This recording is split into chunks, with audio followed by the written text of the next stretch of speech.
Welcome to Neeti Katha Kids.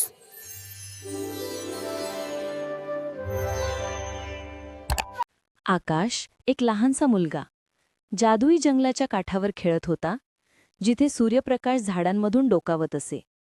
त्याला झाडांच्या आत जाण्याची भीती वाटायची, त्यामुळे तो नेहमीच सुरक्षित काठावर राहायचा.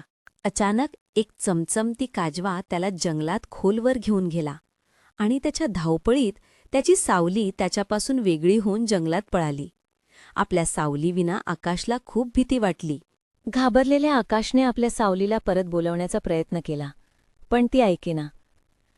तो तिच्या मागे धावला, पण एका मुळावर ठेच लागून पडला आणि सावली अजून दूर गेली. त्याला खूप निराशा वाटली.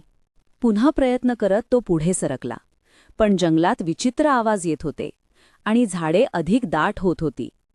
त्याला थंडी वाजली आणि वाट चुकल्यासारखे वाटले, ज्यामुळे त्याची भीती अजून वाढली.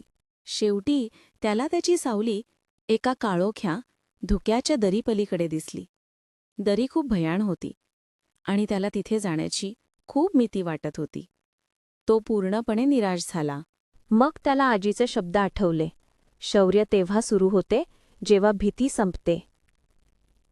त्याने डोळे मिटले, एक खोल श्वास घेतला आणि भीती सोडून धाडस दाखवण्याचा निर्णय घेतला. डोळे उघडताच तो शांतपणे आणि सावधपणे दरीतून पुढे निघाला. प्रत्येक पावलावर त्याला स्वतःमध्ये नवीन शक्ती जाणवत होती आणि जंगल त्याला आता कमी भयानक वाटत होते. अखेरीस तो त्याच्या सावलीजवळ पोहोचला आणि ती आनंदाने त्याच्याशी पुन्हा जुळली. त्याला खूप आनंद झाला आणि त्याने स्वतःमध्ये धैर्य आणि शक्ती शोधली होती. शौर्य तेव्हा सुरू होते जेव्हा भीती संपते. Welcome to Neeti Katha Kids.